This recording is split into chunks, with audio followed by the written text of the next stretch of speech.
Magandang araw, ako po si Ginong Kagas at ngayon, ang layunin ko ito ay turuan kung paano ang tamang pagbigkas at pagsasalin ng wikang Pilipino.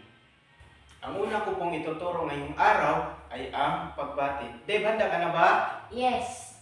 Dave, ang tamang pagsasalin ng English sa wikang Pilipino, ang yes ay opo. Ulitin mo. Opo. Meron akong sinulat sa pisara ang kaibahan ng Ingles at Tagalog. Una ay good morning. At kung isasalin sa Tagalog ay magandang umaga. Pangalawa, good afternoon.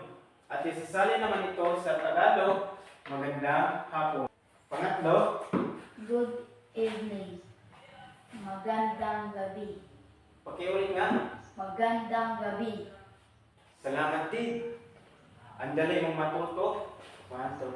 Meron na naman akong sinulat na mga salitang Ingles. At ating itong isasalin sa wikang Tagalog. Una nating isasalin ay ang primer. At isasalin ito sa Tagalog, may salin ito sa Tagalog na matawag na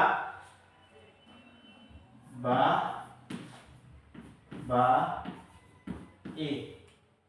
Sige nga, Dave, basahin mo nga una. Female. At masasalin ito sa Tagalog. Babae. Okay, ulit nga. Babae. Pangalawa naman ay ang male. At isasalin naman ito sa Tagalog, magiging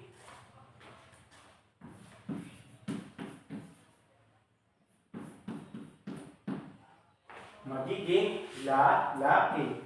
Lalaki. Sige nga, Dave, basahin mo nga. Male. At sa Tagalog naman, Lalaki. pangatlo ay kind sa Ingles. At sa Tagalog naman ito ay masasalin na mabait.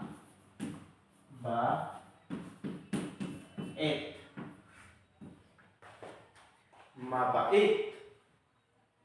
Sige nga, Dave, basahin mo nga. Mabait. Apat naman ay salitang Ingles ay helpful. At ito ay masasalin sa Tagalog na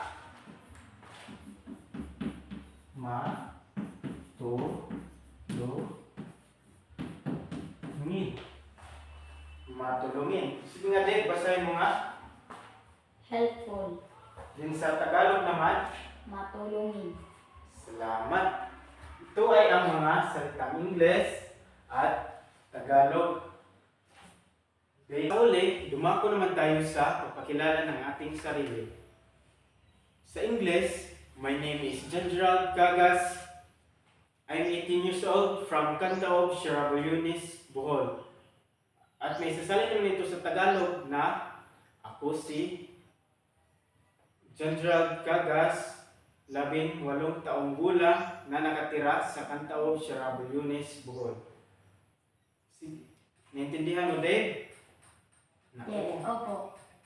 So, ikaw naman ang magpakilala sa iyong sarili. Naman ako po si Debbie Manco, 12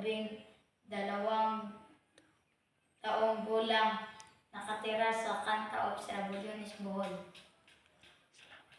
Maraming salamat po.